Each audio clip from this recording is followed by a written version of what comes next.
In 1931, Japan invaded Manchuria, and by 1938, controlled most of China. During those same years, Hitler was building his war machine. In 1939, Germany invaded Poland. By 1941, Germany controlled Denmark and Norway, Belgium and Luxembourg, the Netherlands and France, Yugoslavia and Greece, and then invaded Russia. In 1940, the incredible British fought off the Germans in the air, the Battle of Britain.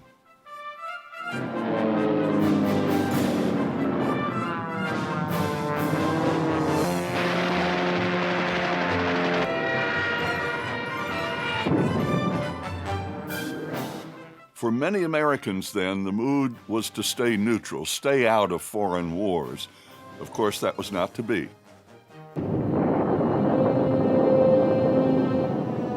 On December 7, 1941, Japan attacked Pearl Harbor.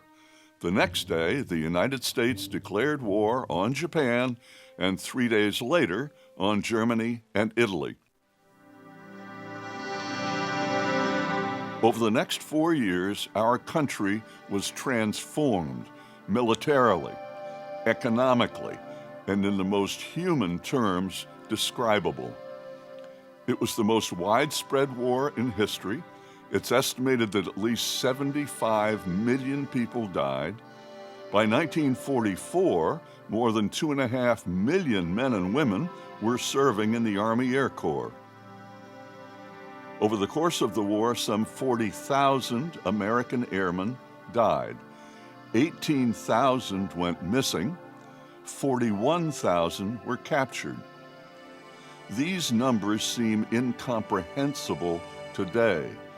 We and our allies in combat and at home paid huge personal prices to save the free world from oppression.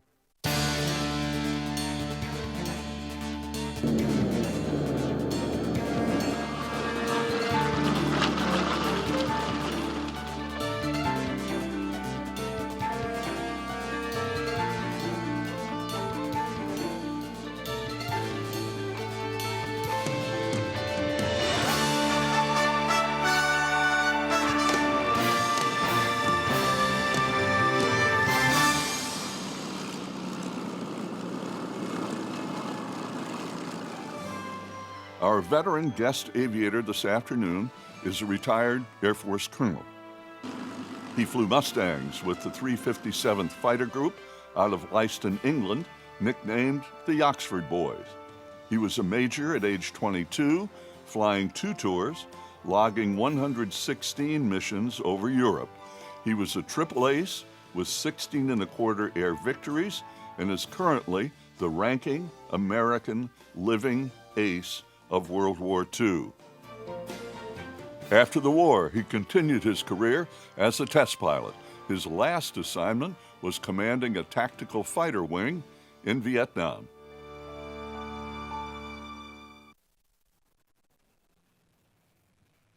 All right. You know, I'm sure they're going to regret putting the inmate in charge. So I have to take advantage of this. This may be the only time they ever let me be in charge here. So I'm Jim Hagedorn. I'm the CEO of Scott's Miracle-Gro, and that's my bird.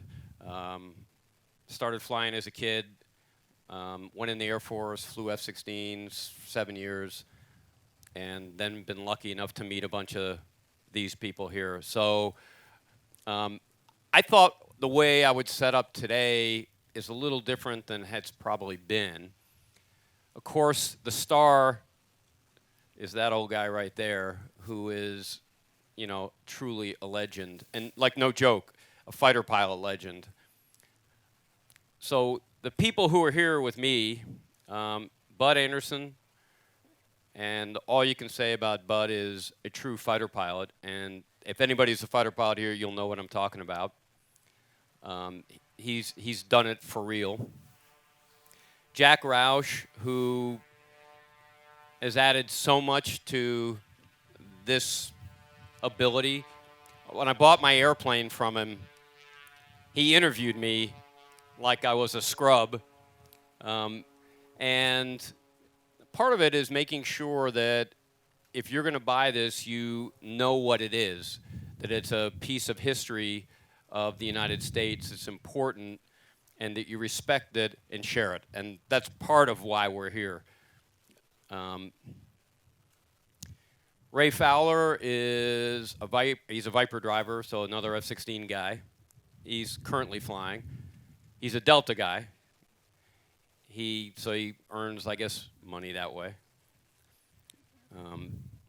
But he probably flies more of the unique Warbirds that are out here than anyone. So I asked him if he'd be willing to sit with us. And the first part of this is going to be really about being a fighter pilot. And then we're gonna end that with Bud, since he's the ultimate fighter pilot, the highest ace that's living in this country. And then we have Paul Draper. Paul works for Jack. He flies all these birds, just kind of learned. So we've been beating the heck out of him the last couple days, teaching him how to fly formation. And we're going to talk about the design of the Mustang. We're going to talk about how to keep them flying, what's unique about them. And that's kind of how I hope this flows. But my notes aren't very severe, so not a lot of notes. I just want to throw a little bit out to Oshkosh. This event, so I'm high right now, pretty much high on Mustang flying. So we flew 3 sorties today, I guess a 6-ship, and then 2 5-ships. The 6-ship had 7 motors because we flew with that crazy twin Mustang that's around here somewhere. Ray was flying that. This place, as an aviator, so everybody's got their thing that they get from Oshkosh. This community, for those of us who are lucky enough to fly fighters here, is the one place, one time a year, where every day we will fly military-style sorties, multiple airplanes, just having just a blast. And so Oshkosh, I know that there's all these communities here, and that's fabulous. This community here is really cool. And, so you're here, so I guess you must be slightly interested in it. But Oshkosh is great. Connie Bolin, who's the president of Warbirds, when I learned to fly the airplane, which, of course, another one of these Jack things, he said, you can't fly the airplane until you have 100 hours of heavy tailwheel time. So I had to, but he gave me his T6 to fly. Said, if you wreck it, it's yours. And I got the 100 hours. I passed my sort of interview with Jack. Now, he is a little bit of a, I promise not to use a lot of bad language, but he's a little bit of a butthole. Jack made me promise contract. He had a contract that says I can never change the name of the airplane. And he made it like, he didn't tell me he was building another old crow. So I thought it was really unfair. I call that one the faux crow. This is the real crow. So I thought it was a little unfair, Jack, that you cheated me like that. Okay. Flying fighters, for me, I didn't know what I wanted to do when I joined the Air Force. This is a true story. I kept it to myself, and I knew I was doing well in the first half, flying T-37s, so it was 1980. And at the end of T-37s, the first 6 months, my flight commander, this A-10 driver, Ralph Hudnall, says to me, here's how it's going to be, gents. Those people who want to kill people, you're going to sit on this side of the room. And those people who want to fly the killer's toilet paper around, you're going to sit on the other side of the room. Now, a lot of people wanted to be airline pilots, so a lot of people were cool being toilet paper flyers. But he came around to me and he said, "So what's it going to be, Hagedorn?" I kill people, sir. So that's really like the moment I decided I wanted to be a fighter pilot. It's been a fabulous, it's like today, but flying around Europe back in the Cold War with the most fantastic airplane in the world, the F-16. It's hard to believe you get paid for this, So thank you, America. Thank you guys for paying your taxes. It's great working for the United States. This guy flies Mustangs. He flies that twin thing, Corsair, Zero. I don't know, all kinds of stuff. And he's flying airliners.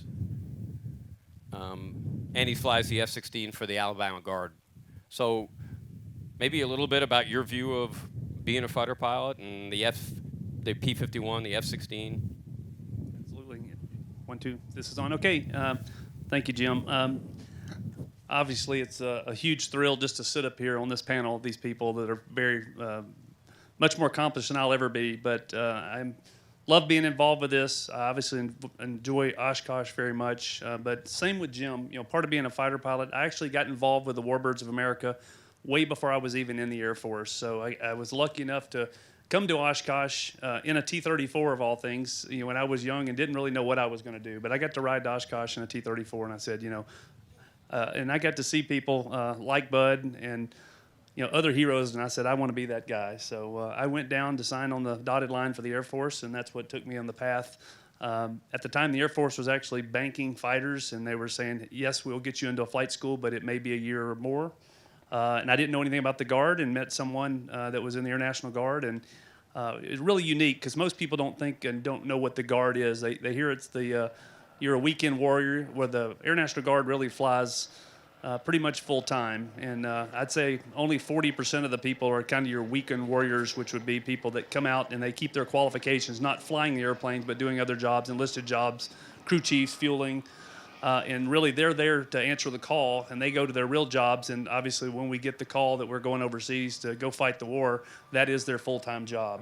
How many deployments have you had? I've had 5 combat deployments. Unfortunately, in 2014, I missed Oshkosh, so I know there's several people right now that are deployed that would rather be here. And I was one of them in 2014. When these guys were out flying, having fun, I watched the live camera with them taxiing in and out, and I was sitting in Bagram in Afghanistan. So, again, still nice to answer the call, but this is where I want to be every year. This is, I think, Ron Fagan sitting over there smiling. He told me that how excited he gets about Oshkosh every year, and I'm actually the same way. As it kind of builds up, just one knowing who I'm going to get to hang out with, which I look around and say, how am I here? I don't know how I got to hang out with these guys, but it's because of Jim.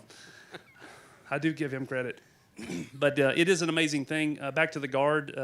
The Air National Guard actually put a package into every Guard unit in the country. Ended up getting a couple offers to go fly the F-16, and here I am 21 years later. So I'm at 21 years in the Guard and still flying F-16. So it is a young man's game. Obviously, it's a lot of fun to go out and pull a lot of G's, which I still get to do. But only in the Air National Guard do you get to go and start at an F-16, and assuming your platform doesn't change, you get to end your career in an F-16. And in fact, we just were announced the F-35. So I don't think I'm going to go to school in the F-35. That's quite a commitment, about a 3-year commitment. I haven't said no, but I haven't said yes. But it is an amazing thing to Talk serve. about the Viper and the Mustang. So the P-51, the F-16, everybody looks at this airplane. I think if you could pick any airplane to fly on the top list, it'd be a P-51, right? And the next thing would really be an F-16. And the F-16 has kind of transitioned into the role of what the P-51 did in World War II. So you look at this airplane, it did everything. Close air support, obviously air superiority, air-to-air fighter. So they could go out there and do what we do with the F-16 today, which is the same role. Unfortunately, not as much air-to-air. That's what we'd love to do. So we all start drooling, salivating, just the thought of shooting down another airplane, which in the theaters we're going to these days, that's not very practical. However, the support of the men and women on the ground is what the F-16 really excels at, which is close air support. And most of our time And sorties are basically direct support of coalition forces, U.S. forces on the ground. And the great thing about today, we're still dropping 500-pound bombs, just like came off of the P-51, except for the ones we drop don't miss. They're GPS guided, and we could literally from 35,000 feet pull the coordinates of the Scott's Miracle-Gro logo on the ground right here, and it would drive right into this within a couple of feet. So that's the nice capability of F-16, and it does good work for America. Okay. So, most important guy, most important fighter pilot is Bud. Dude, it's like elderly abuse. They had him in there. He must have signed his name 1,000 times in there, like last hour. So will you leave him alone, please? But I got a chance to visit with him and say, look, I'm not going to ask you to tell the stories that everybody's asked before. You know, his first combat, actually, we're going to do the first combat only for a reason. Bud was probably the most famous high-angle gunshot guy in World War II in the Mustang. So I don't know if you know, a lot of these guys are shoot birds and stuff when they're kids, but the guys who can shoot with a real high angle and hit somebody, that's a pretty rare thing to do with a gun. So we're not going to lead with that. I asked Bud, hey, Bud, can you tell the story of your worst kill? You know, the story that nobody ever hears. And he said, dude, I shot one guy down, and I didn't even fire my gun. So you want to tell that story? First of all, a big hand for Bud Anderson.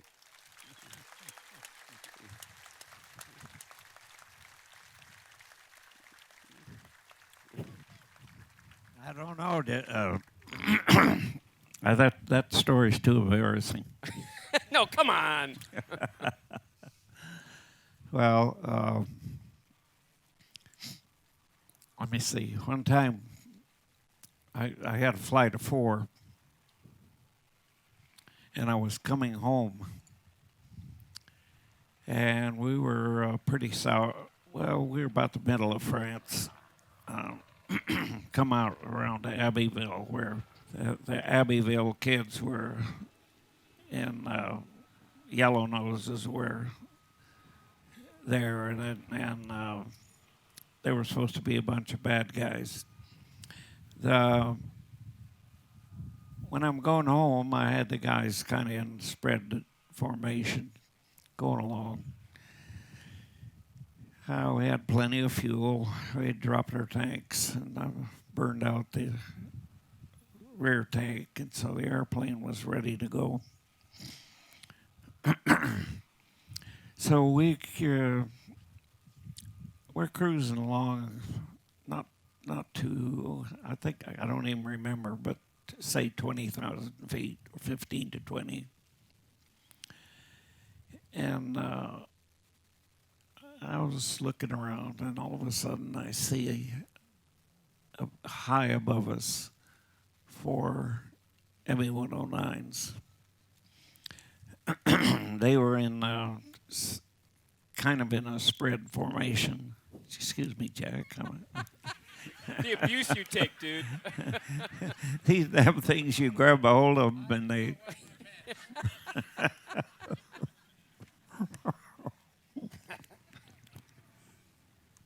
That's for you, sir. I'll spill it all over everybody. So I'm watching, and there was a flight of 4, and we're going along, and I see this single guy comes out, and he starts right after us. And, you know, a fighter pilot can't talk without using their hands. If I had to sit on these, I couldn't tell you this story. So, single guy coming down after us. And so I had a flight. We just broke into him, and he goes back up, sits. And he keeps tracking us. We got back on our course for home, and they keep coming along. And a little later, he starts again. One guy. We break into him, you know, like we would go head on with him. and that's not fun if you'd have to really do it. And he breaks off, goes back up. What's going on here, you know?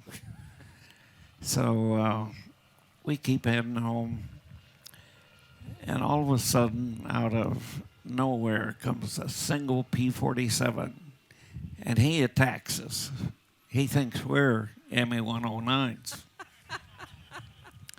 We break into him, and he pulls up like this, and he's probably looking back and saying, "Oh crap, P-51s." And while he's going up, this Messerschmitt came down on him, got right on his ass, and blew him up. By that time, the guy had lost all of his energy, and he was right here. So this time I said, "By God, you've slowed down. You're in trouble." And I went over after him, and I got right on his tail. Well, not ready to shoot. And that guy cruises along, bails out of the airplane. So, that was the worst kill he's ever had. Sound of Freedom. But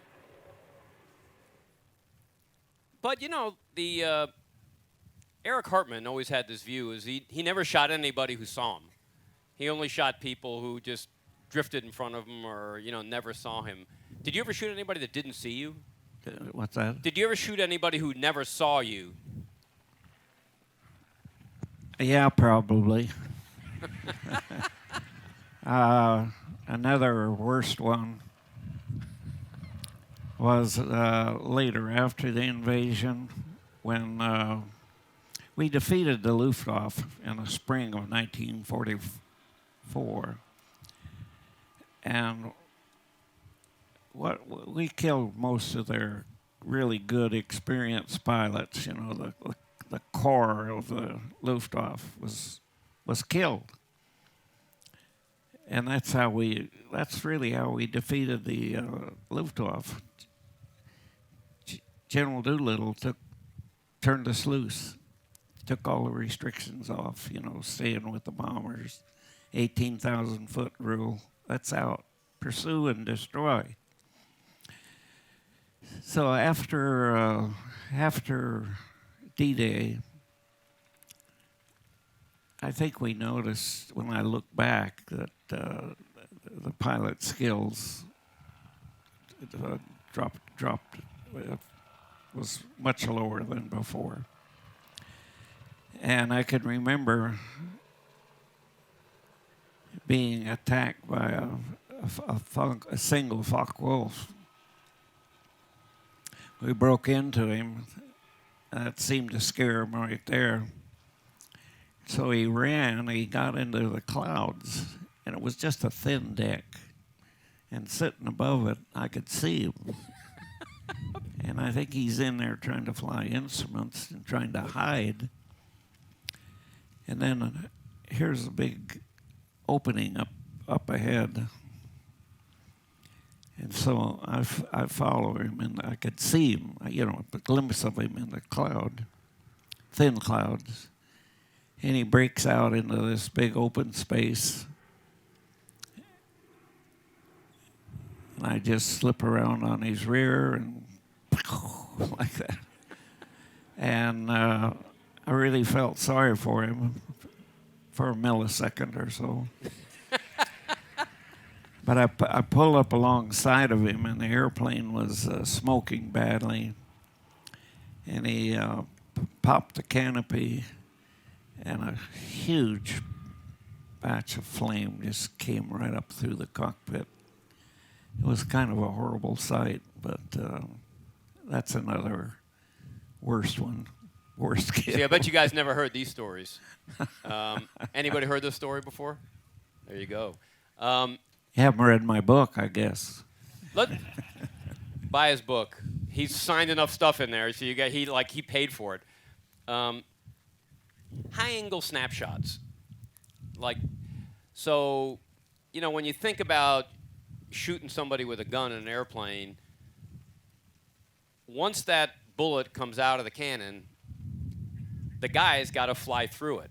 And most people, it's not low-angle stuff. The real trick, and this is, I think, some of the really great fighter pilots just had a great eye for high-angle gunshots. Can you tell us about high-angle gunshots? And I guess that takes us into your first kill. Yeah. First kill. Well, but just another thing, because Bud's told the story a lot, and a lot of people have heard it, that he kind of was waiting and waiting and waiting for that first kill.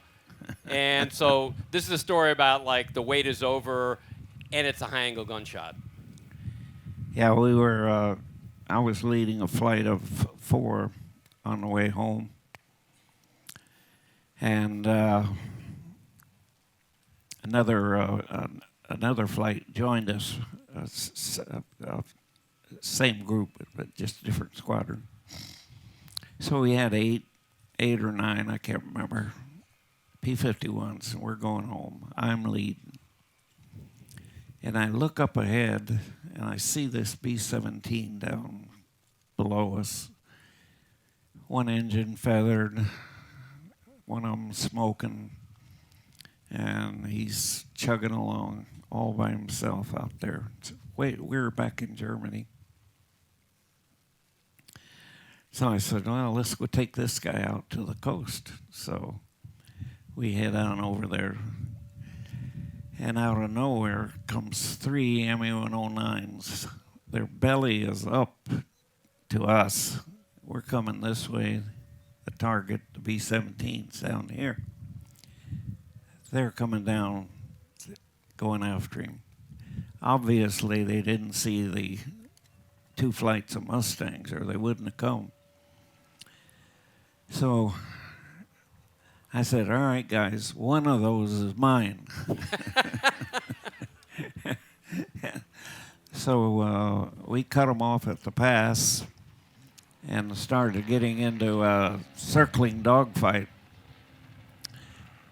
Well, if you get into perfect circles, you can do something about it. But if you get started wrong and you come at the guy at a high angle and then he's coming at you at a high angle, going around and around and around, and I can't quite get it in tight enough to get on his tail.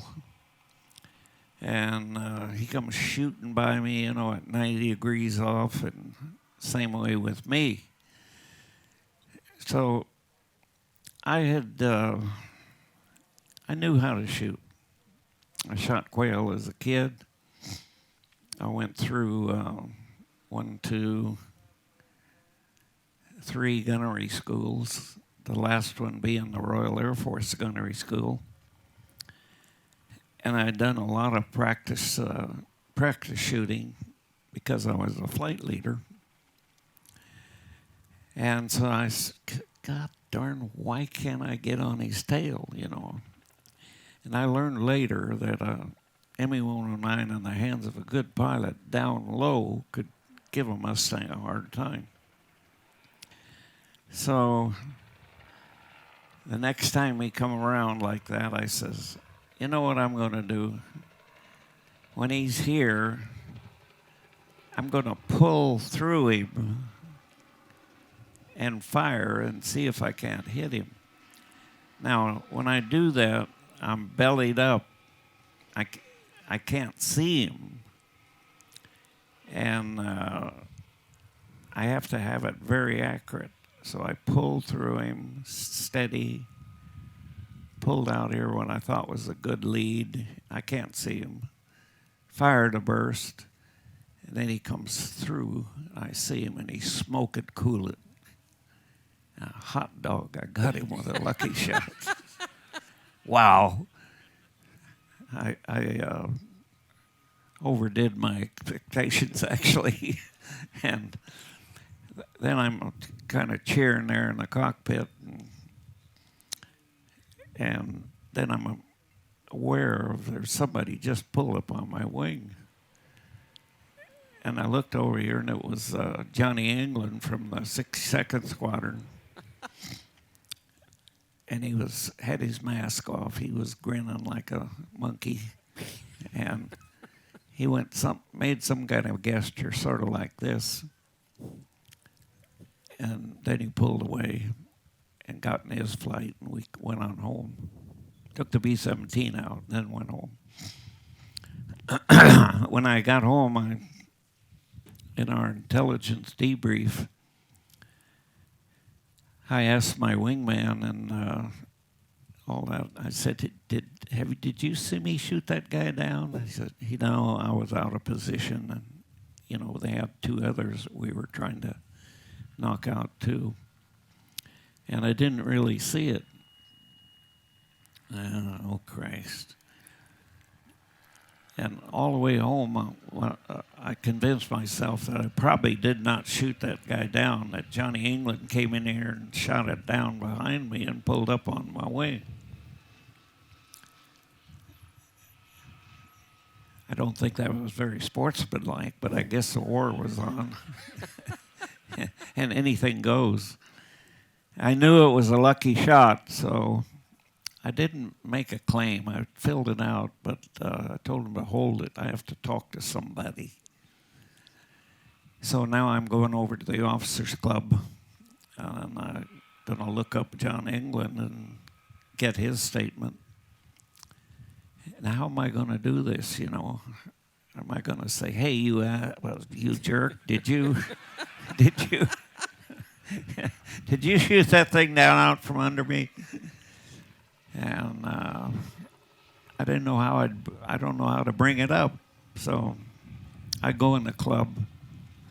He's sitting at the bar, and he sees me, and he comes running over to me, and he says, "Andy," he says, "that was the greatest shot I ever saw. You got that sucker out there at about 60 degrees angle off." I said, "Oh, Johnny, lucky shot."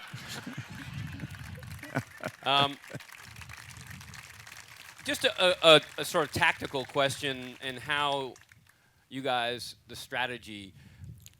Did you expect wingmen to support the leaders, or was everybody free just to engage who they wanted, or did you expect your wingmen to stay with you? Wingman should stay with you, protect your rear while you're shooting. So you didn't want them engaged with other targets? No, not unless it was necessary, of course.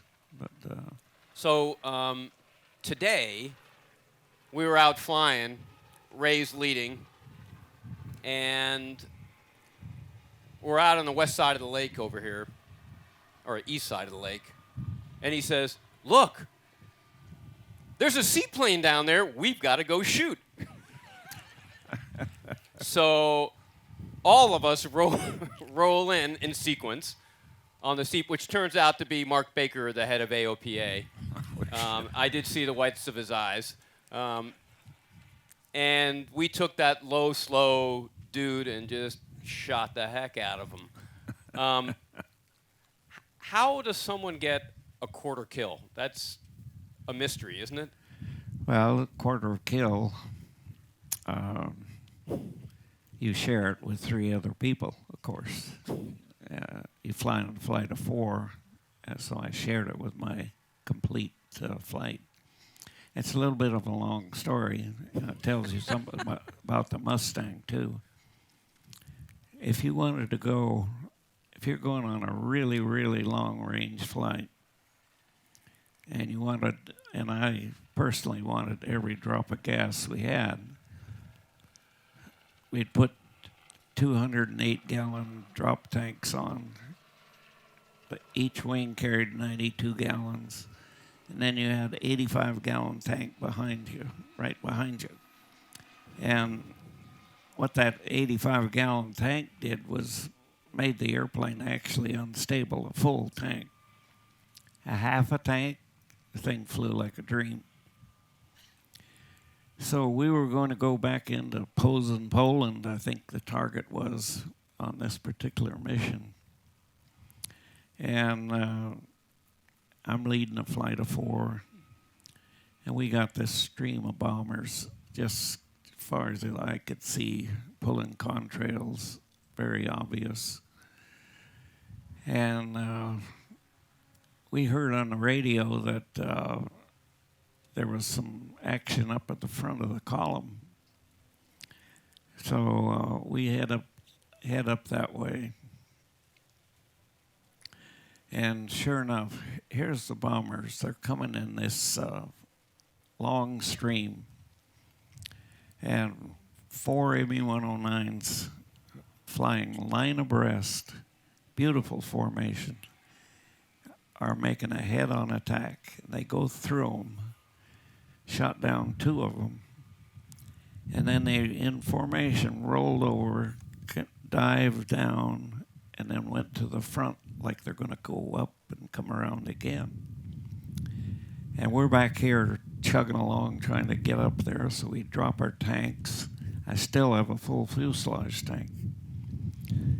And what that did, the full fuselage tank gave the airplane an FCG. And if you're pulling in a turn, you pull heavy, heavy, heavy, and all of a sudden the stick gets lighter, lighter, lighter, and now you end up pushing forward to keep the airplane from pitching up. We had dropped our tanks, of course, and I'd switched over to the fuselage tank. And so when they come around like that back, they get started their turn, we cut them off at the pass.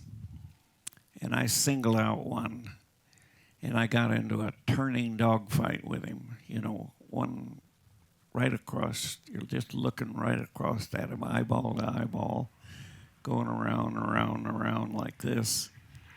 Only I'm holding forward on the stick to control the airplane. And lots of top rudder, and I'm just staggering around on this turn. I'm just barely staying with him. We go around a couple of times, and we're right in front of the B-17 column that's going along like this. And we're out here turning and turning and turning, and they're getting closer and closer and closer. So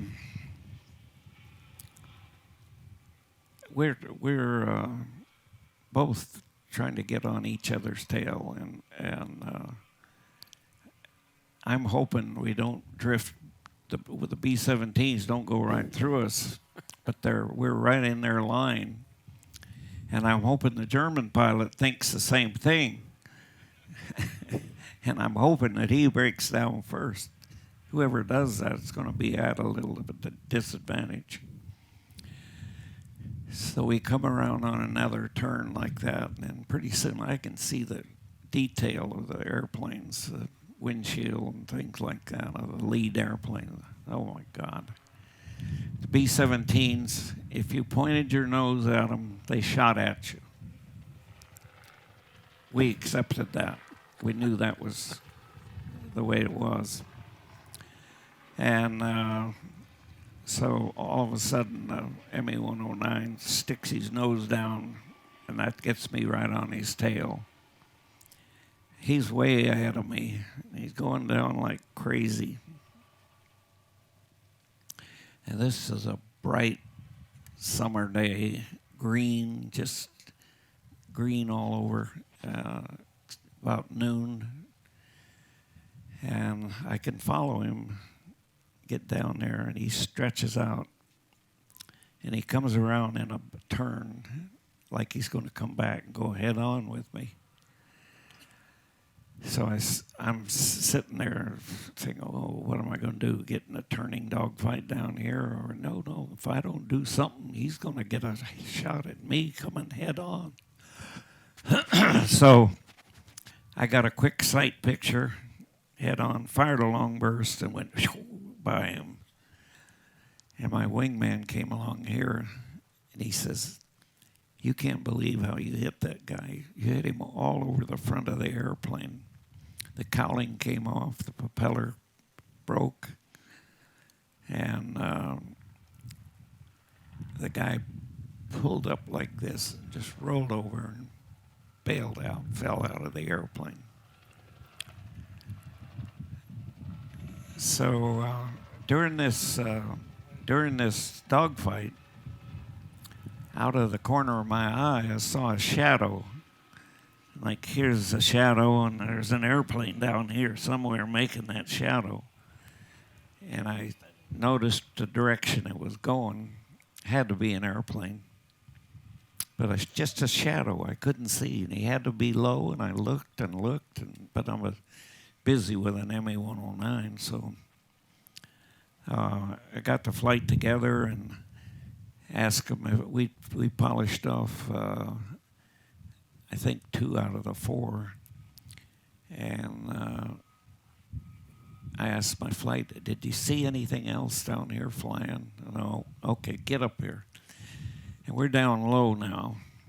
Remember I said it was a bright green, dark green day. So we're flying along, line abreast. I thought he was going west, so pretty soon I saw the shadow again before I could see the airplane. And then we come screaming up to it, and I see this. He's right here, and his shadow's right here. And I said, oh my God, obsolete Battle of Britain Heinkel 111 bomber. And I sit down low, like shooting fish in a barrel. And I thought, just here, there's another easy victory. Then I thought about my flight. And my wingmen very, very seldom got shot, get to shoot when they're flying with me. And so I said... what a bastard, man. So I said, get into practice gunnery formation. And as soon as I said that word, they knew what that meant. We're going to get to shoot. And when you do practice, you got your target being towed here, and you get into echelon left. The lead goes in, makes a left-hand pursuit curve, fires, comes over here. And then the second guy does the same thing, the third, fourth, and they get into right-hand echelon. And then you come in and you make a right-hand pass. So you get a lot of practice doing that. Anyway, these guys, as soon as I said get into practice gunnery formation, they almost collided, getting over there, getting into formation.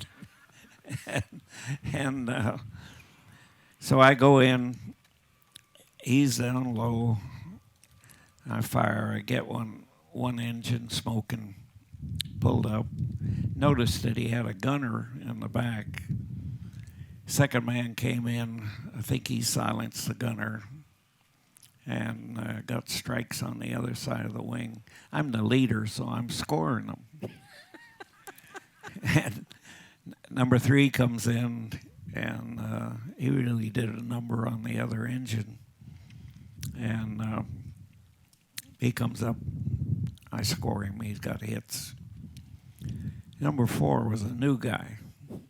He was okay, but he was a new guy. Says it all. And he goes in and he fires every round of ammunition he had in that one firing pass. And you don't do that with 50 calibers. You got to fire a few second burst.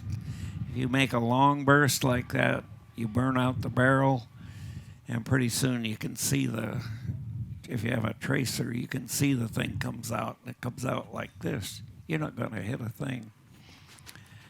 But I scored him too. You gave him a mercy heal? and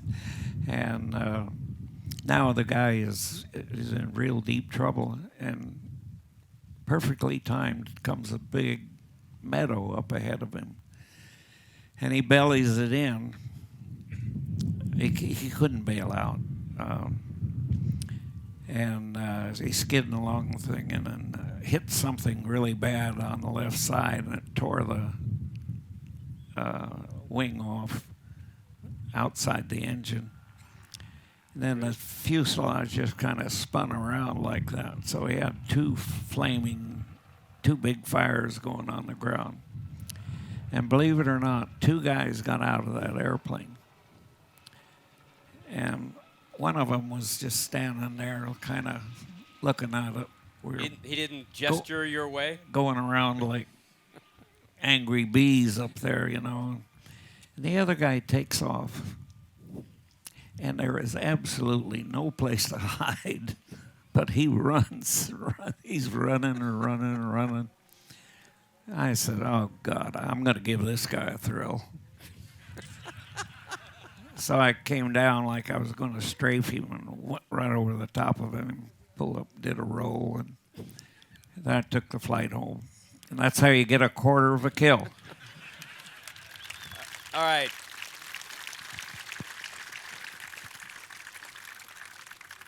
I know you guys are here. You know what a privilege it is to hear Bud. You know, he's alive. He's talking about it. He's sharing his experiences. So I think a big hand for Colonel Anderson.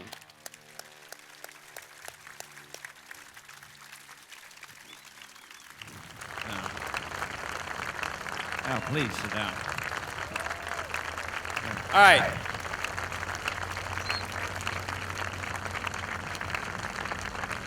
You guys okay if we talk about the Mustang a little bit? Just about the airplane? Jack is going to talk really about the design of the airplane, what makes it special, what he knows so much about, and is a real student of this. So a big hand for Jack Roush. Thank you. The story of the Mustang really starts in April 1940 when the British Air Purchasing Commission came over. This is more than a year before D-Day when the U.S. got blown into World War II. There was a lot of conflict in the population about whether we should be pacifist or whether we should be aggressive with this thing that's going on in Europe again. But the British were trying to find manufacturing supply or sources for airplanes. They it was before the Battle of Britain, but they could see the storm clouds brewing and knew they were going to need more airplanes than they could build themselves. So they came over to talk to North American, who built the AT-6 trainer, and they'd built the B-25 bomber, and they said that they had no experience with fighters, but they'd like for them to build a fighter. They'd like for them to accept a license from Curtiss and build the P-40 Warhawk. And the North American group, the engineering and the management both, had a number of ideas about what the future of fighters looked like, and it wasn't a P-40. So they negotiated a chance to do a proposal for a brand new airplane. And they gave him, the British gave him 120 days, which was the same amount of time that was allotted for retooling the Curtiss P-40 in a North American plant and be able to build the obsolete airplane. And anyway, in 102 days, not 120 days, but in 102 days, they had an airplane that was ready for an engine, and they had to wait 18 days for the Air Force, or for the Army Air Corps, or for the Purchasing Commission for the U.S. Fighters and military equipment to give up an Allison engine. The Allison engine relegated the Mustang to being a ground support and observation airplane. It really couldn't engage in conflict over the mid-teens.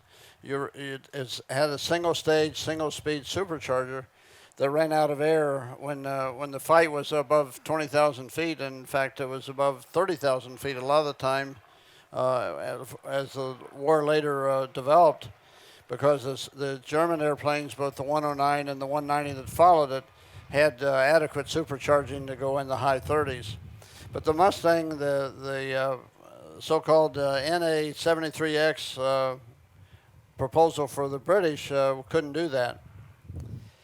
The North American people had some good ideas. Edgar Smoot was the chief design engineer. He was German-born, and he had his eyes on everything that was being done and around the world.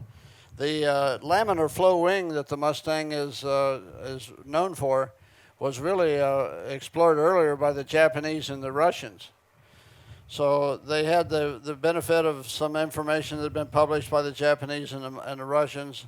They had the NASA the National Aviation, whatever the rest of it means, research activity that was doing some things to minimize the drag.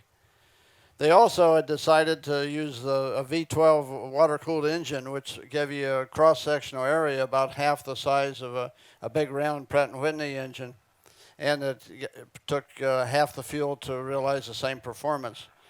So they had the V6 profile, or I'm sorry, the V12 cross-section profile. They figured out that if they put the right kind of diffuser on the exit of the radiator duct for cooling the engine, for the coolant, they could generate some amount of thrust. The claim was made that the scoop that they had would balance the thrust so that there was no penalty for having a radiator hanging out in the air. I don't know if that was true, but that was one of the things they talked about. And they wanted flush rivets throughout. So they wound up with a airplane with an airframe that was substantially less, maybe 50% less drag than the P-40 or the P-47 that were also airplanes of the fighter planes of the day. In 1943, late 1942, they put the Spitfire two-speed supercharged two-stage blowed engine in a Mustang, and it proved to be 50 knots faster at 20,000 feet than the Spitfire, and so they knew they were onto something. So by the time Bud and his 357th Fighter Group arrived from Tonopah into the European theater, the early Merlin-powered, English-powered, Spitfire-powered P-51 Mustangs were just coming online. And they were able to make that conversion when Jimmy Doolittle realized that they were going to have to carry the fight all the way to the ground and all the way to the target if they were going to bomb the Germans out of the war. There was, just as an idea, bragging a little bit about the American industry of the time, but at its peak, Americans built the Packard as a supplier or licensee for Rolls-Royce built half the engines that were Merlin engines that were built by Rolls-Royce and all the other suppliers from 1939 to 1955. Packard Motor Car Company built 85,000 engines, and when your maintenance crew put a Packard engine on your airplane, you had something that had 11 hours of flight testing. They burned the Packard factory in Detroit burned 80,000 gallons of 115, 145 avgas in developing these and improving these engines before they went in the box per day. That's a bunch of rail cars, 16,000 50-gallon drums. So when you got a fresh engine, you had a really good idea that it was going to be good. I don't think Bud ever had a mechanical problem with his engine. So we're real proud of what Detroit and what the Americans did to support the idea that the British had for this really good engine. I heard one of the guys talking about the Mustang. They referred to this green airplane as a C model. It's actually a B model. The B models, which were the first of the Merlin-powered airplanes, were built in Inglewood, California, and the same airplane was built in Dallas, Texas. So it was designated a C model. The C models did not go to the 357th. They went to other fighter groups, but it had a B model.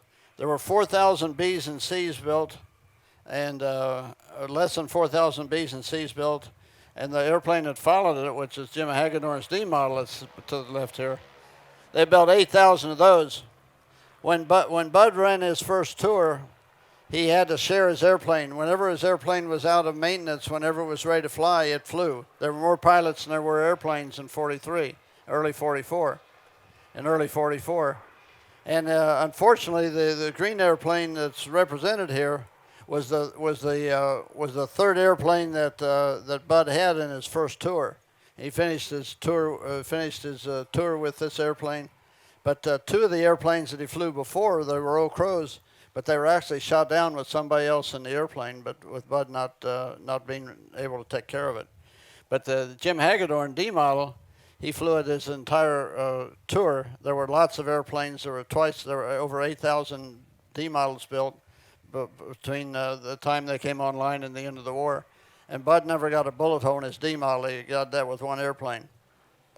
There were 15,000 Mustangs built in total. Some were built in Australia. Some were built in various other countries. But there were 15,000 total, and over half of them were D models. The Mustang was cheaper than the P-47 or the P-38 or the or all the bombers to produce. It was $51,000 of taxpayer money for a Mustang, minus engine and brakes and landing gear, engine, brakes, landing gear, and some other and machine guns. One thing before I give it back to Jim, that's worthy to note. I know David Hartman touched on it in the video, but from Pearl Harbor to the end of the war with VJ Day, when the Japanese surrendered, there were 170 U.S. aircraft lost every single day, and there were 220 airmen and flight crew lost with those airplanes. So it was a big price to be paid. The Mustangs were at the center of it. And, of course, Bud Anderson. I enjoy, whenever I have a chance to be one-on-one with Bud, I tell the people that hear me that he's one of the world's greatest aviators and greatest test pilots. He's one of America's bravest heroes, and he's one of my best friends. Hey. Dude, I'm going to cry. Hey, just a quickie on Packard versus Rolls-Royce. You know, there's this reputation that the Rolls motors was kind of a hand-built motor. None of them were the same, and the Packard motors really were much more of a manufactured motor that the parts were all interchangeable. Is that true? Well, the Packard motor car, that is true. The Packard Motor Car Company built Packard cars before the war, and they were the cream of the cream of automobiles. They were highly priced, but quality was something really special. But there were 4 dashes that were built by Packard.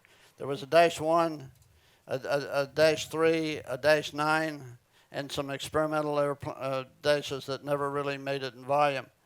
But every dash number, every Dash 1, these are that came with a Dash 3, and this came with a Dash 7.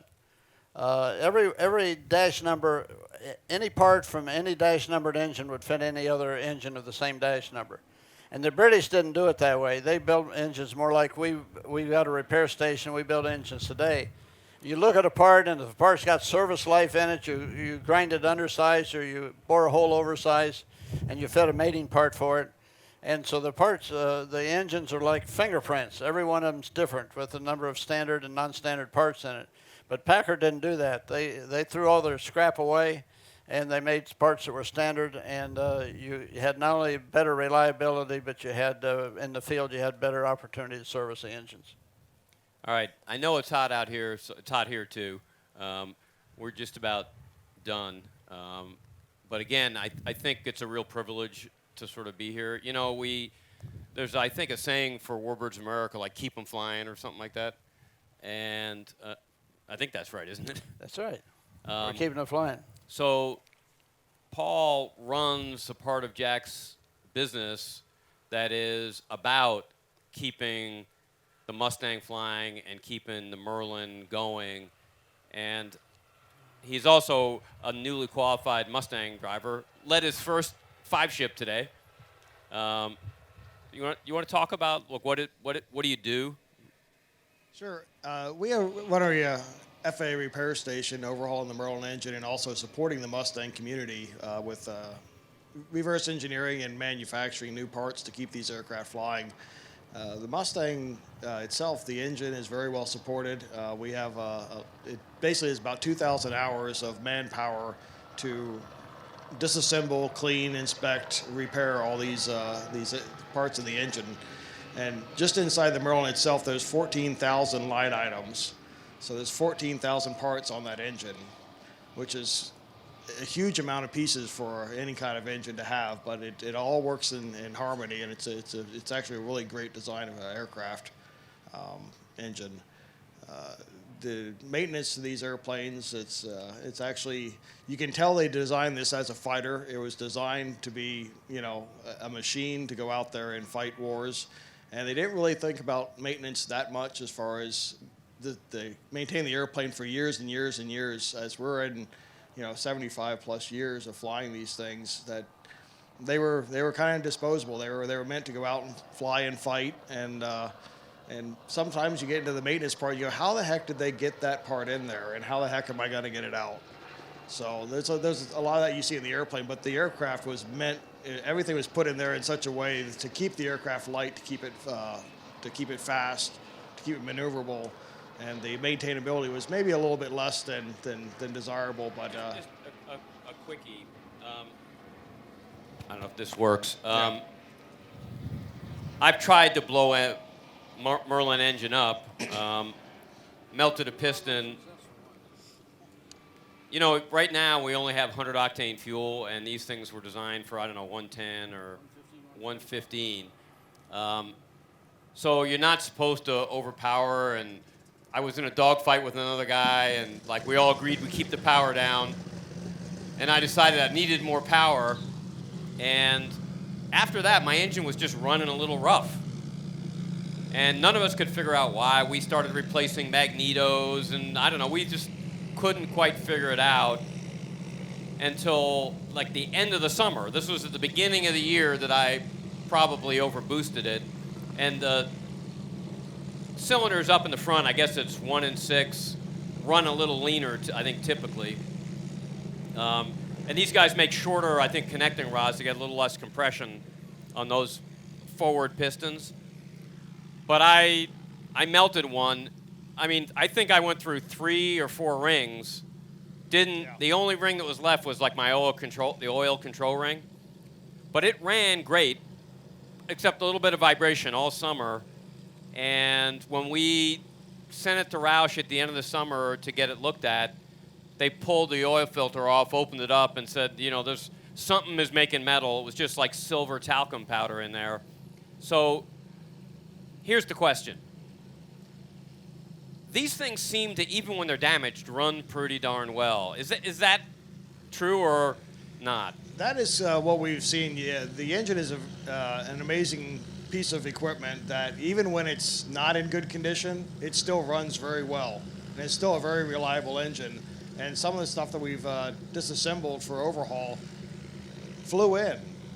It was flying until the owner removed it for overhaul, and maybe it had 1,000 hours on it, but it was still in perfect working order, except that there was a lot of damage on the inside, and you would have never known that. It was what's flying. the worst engine you've ever gotten back? Wheel case damage. When the gears and the wheel case come apart, that's a bad deal. That's the gear for the propeller? No, that's the gear that drives your supercharger. It drives your fuel pump, your coolant pump, your oil pump, your camshafts, your magnetos. That can make a mess? That makes a mess. I think, anything you want to add as a new Mustang driver, just the experience? It's a phenomenal aircraft. I mean, you look at it, and it's a great-looking airplane. It flies wonderfully. You read all the stories about it, and you're mesmerized by flying the airplane, and then you actually get in it, and you get to fly it. And when you're flying with an instructor, it's one thing. You always got somebody with you. But the first time you go out and solo the airplane, it's just an amazing aircraft. You get up in like I told Jack several times, you take off down the runway, you start climbing out, you suck the gear up, and you pitch out, and you start turning to your destination, your on-course heading. And at that point, I was like, this is the coolest thing in the world, being able to fly this iconic airplane. And thinking about the guys like Bud, when you're flying the old Crows and Gentleman Jim and all these other airplanes, that it's an amazing feeling to have the opportunity to fly these airplanes and honor guys like Bud, and just a beautiful machine. So I don't know, I think Connie told me. Does anybody have any questions for Bud or Jack? Feel free, anybody who's got a question. Any questions? They're hot. If you can ask, okay, there I am. Okay. Where's a question? Connie, up there, there's a The guy with his hand up. that Come one on right down, over dude. there? That one? That one. Okay. The only great. one. The only one. Okay. So here's my question. I always hear about the dogfight, but I never hear about the afterwards. You kind of mentioned going back smiling, but did you, after a dogfight like that, did you try to link back up with the rest of the unit, or did you go back by yourself? Or just kind of what was the process of getting home after having a near life and death experience with another fighter pilot? Well, no, we were, I guess you say we were more on the celebratory side of it. You know, when a guy got a kill, you like to share it with the rest of the guys. And, you know, if you were successful, you got, well, I don't know how to say it, but when I wanted to do a second tour, I came home and then I got into the pipeline and they said, hey, you have to go see a shrink. What? Well, okay. So I go see the shrink, and he has one question. He says, do you know that you do not have to go back in combat? We have thousands of pilots that haven't seen combat yet. And I said, yeah, I know, but I still want to go. And I had a pretty hard time explaining it to my family and things like that, but I could tell you, well, I'm doing it for my country and all this stuff, but it was a camaraderie thing with the guys you knew, and you trained with and flew. And so when a guy shot down an airplane, it was a celebration type aftermath. Okay, Ron. Okay, I'm up. We're a little bit of delay on our microphone. I have a young man here who has a question. Yes, sir. So if you could pick one thing that you hated and one thing that you loved about the Mustang, what would those things be? Did you hear the question, Bud? No. What's your worst thing about the Mustang and the best thing about the Mustang?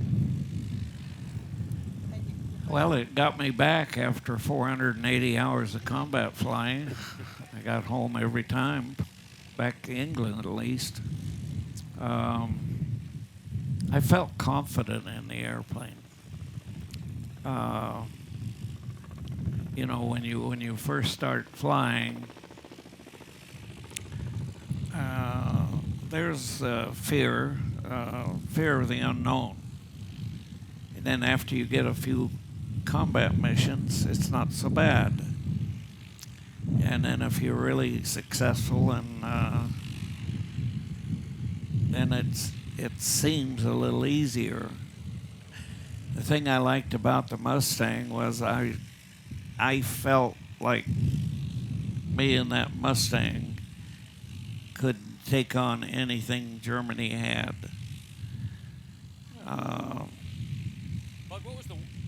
What was the worst thing about the Mustang? What was the most painful part of? Well, probably the aft fuel tank giving you an unstable airplane full. Some of the groups wouldn't fill it up. They'd fill it up half full. but I always had the guys fill mine. You never knew when you needed a little extra fuel. Did you ever depart the airplane? No. No. Did not- some guys, if they were ham-fisted, lose control of the Mustang, Oh, yeah. especially with an AFCG? Yeah, you could snap them. You could over-G the airplane very easily with a full fuselage tank. You go in, if you're diving like this, you're really excited. Somebody's on your tail, and you're trying to pull a few G's. You can't catch it. Did the Air Force care if you over-G'd the airplane? I'm sorry. Did the Air Force care or the Army care if you over-G'd it? Well, sure. Yeah. It's just like the engine. If you ran high power, you had to log so many minutes at 60 inches, or so they could take care of it. Same way they would. I think if it went over a certain G, we were supposed to inspect the airplanes. It really wasn't a problem. Connie, you think you went done? I think we could stay here all afternoon, and I'm sorry to miss a couple of the questions here, but Jim has a departure slot here going back to work tomorrow. So You believe that? You believe that stuff? I got to go to work. Yeah, really. So, again, we could all listen all afternoon, and I want to thank all of you. Ladies and gentlemen, we're standing here next to the people not only who flew them in World War II, but Jack Roush and Paul Draper. Their technology, you can ask any Mustang owner out here, and they'll tell you one big reason they're able to fly these airplanes as safely as we are now is because of the things that Jack Roush has dedicated to producing for this airplane. Jim Hagedorn, thank you, and thanks to you and Jack personally for allowing me and Ray to fly your airplanes. So that's a personal note there. Yeah, don't break it while I'm gone. I'll try not to. Leave the keys, Listen, though. a big hand for these guys. Please, everybody, thank you. Thank you guys for coming.